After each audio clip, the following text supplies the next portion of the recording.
For PlayStation owners, the days of buying new games on disc are coming to an end, with Sony announcing that physical discs for new games on its consoles will end from January 2028. While this decision has felt inevitable for some time, it still marks the end of an era, one which will have lasting ramifications for the gaming industry and those who grew up with physical media. My name is One Hip, and thanks for clicking on this video. Being a fan of physical media myself, this news hurts, even though I knew this day would come. And in this video, I'll talk about my experiences with physical games, the effects of the digital game revolution, and what I'm doing to preserve the games that have meant so much to me. My first console was a Sega Master System, where I spent hours playing classics like Wonder Boy, Shinobi, and the built-in title Alex Kidd in Miracle World. Sometimes when I realised I didn't insert the cartridge properly. Moving through the Super Nintendo, PS1 and beyond, I always felt that excitement when opening a present on my birthday or Christmas, unwrapping what I'd be in for over the next year or so. Before even putting the game in, I'd admire the front and back cover and flick through the instruction manual, wondering how my next adventure would begin. Sometimes my dad would surprise me with a game that I wasn't expecting but I ended up loving, while others were lent to me by kids at school, finally being able to discover what the fuss was all about myself. What made it even better was when a game had legend behind it, or when it almost felt like a crime to own it.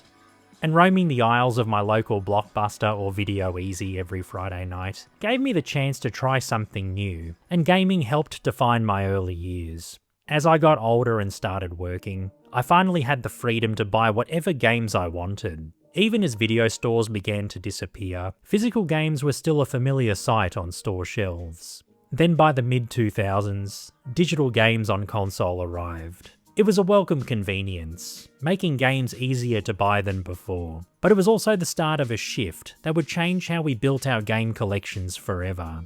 Faster internet speeds led to improved digital storefronts, with gamers now being able to buy console games without them leaving the house, making them easier to access than before. Add-ons like DLC and expansion packs added to the appeal of digital downloads. Live service games in the 2010s became a catalyst for even more digital growth. Platforms like Steam had already laid the groundwork for PC years earlier, and it wasn't long before consoles embraced this new method of game distribution. This shift also benefited indie developers, giving smaller studios an affordable way to reach millions of players around the world without the manufacturing costs for physical copies. And for me personally, having a digital library became a huge benefit during one of the toughest periods of my life. While recovering from my first cancer surgery in 2017, having games already installed on my Switch meant being able to simply pick up and play when I wanted. That kind of convenience genuinely helped me through this period. The industry shift gradually increased digital sales over the coming years, eventually becoming the most prominent way to buy console games, by a fair margin. The days of lending discs to friends and buying second-hand copies are slowly coming to an end.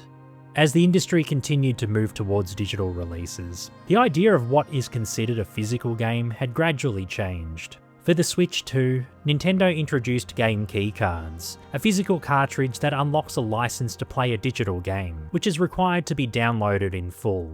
And days before Sony's announcement, Rockstar Games confirmed that GTA 6 wouldn't be released physically. Instead, the usual case would be shipped, but in place of an actual disc would be a download code.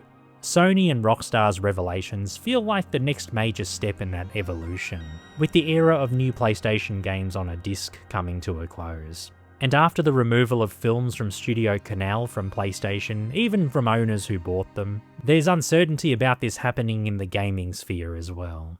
Many older games are still available digitally today, but they can be delisted, licenses can expire, and the storefronts themselves can eventually close. This is why preserving both the games and their stories is becoming increasingly important to me. I want to build a legacy that I can pass down to future generations, which can still be enjoyed long after I'm gone.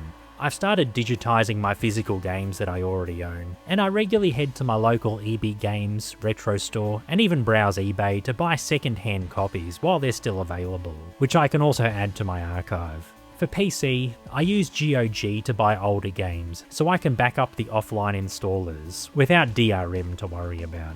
And even my retrospectives on this channel, I feel have become part of my efforts, as I document why these games mattered while sharing my experiences with them. I hope that the work that I'm doing, as well as many others, is around for many years to come, long after physical games have disappeared from shelves.